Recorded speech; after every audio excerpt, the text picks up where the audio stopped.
నమ ఓం విష్ణుపాదాయ కృష్ణప్రేష్టాయ భూతలే శ్రీమతే భక్తివేదాంత స్వామిన్ ఇతి నామిని నమస్తే సరస్వతీ దేవి గౌరవాణి ప్రచారిణి నిర్విశేష శూన్యవాది పాశ్చాత్య దేశతారిణి జయ శ్రీ కృష్ణ చైతన్య ప్రభు నిత్యానంద శ్రీ అద్వైత గదాధర శ్రీవాసాది గౌరభక్తవృంద హరే కృష్ణ కృష్ణ కృష్ణ హరే హరే హరే రామ రామ రామ హరే హరే.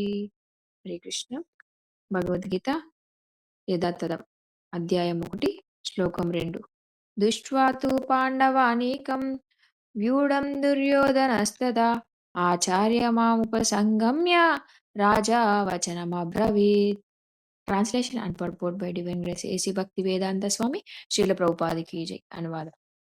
సంజయుడు పలికెను, ఓ రాజా, పాండుపుత్రులచే వ్యూహరచన చేయబడిన సైన్యాన్ని చూసిన తర్వాత రాజైన దుర్యోధనుడు తన గురువు దగ్గరకు వెళ్ళి ఈ మాటలు పలికెను.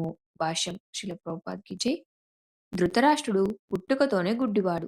దురదృష్టవశాత్తు అతనికి ఆధ్యాత్మిక దృష్టి కూడా లేదు. తన కుమారులు కూడా ధర్మ విషయంలో అంతే గుడ్డివారని అతనికి బాగా తెలుసు. మరియు పుట్టుక నుండే ధర్మపరులైన పాండవులతో వారు ఎన్నడూ రాజీ పడలేదని కూడా అతనికి నిశ్చయంగా తెలుసు. అయినప్పటికీ పుణ్యక్షేత్ర ప్రభావం గురించి అతనికి సందేహం ఉండిపోయింది.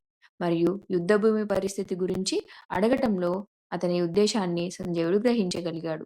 కాబట్టి నిరాశలో ఉన్న రాజును ధైర్యపరచాలని సంజయుడు కోరుకున్నాడు. మరియు పవిత్ర స్థలం ప్రభావం వల్ల తన కుమారులు ఎటువంటి రాజీకి వెళ్ళబోరని అతనికి భరోసా ఇచ్చాడు. అందువల్ల పాండవుల సైనిక బలాన్ని చూసిన వెంటనే దుర్యోధనుడు నిజమైన పరిస్థితిని తెలియజేయడానికి వెంటనే సేనాధిపతి అయిన ద్రోణాచార్యుని దగ్గరకు వెళ్ళాడని సంజయుడు రాజుకు తెలియజేశాడు. దుర్యోధనుడు రాజుగా పేర్కొనబడినప్పటికీ పరిస్థితి యొక్క తీవ్రత కారణంగా తను ఇంకా సేనాధిపతి దగ్గరకు వెళ్ళవలసి వచ్చింది. అందువల్ల తను రాజకీయవేత్తగా చాలా సమర్థుడు.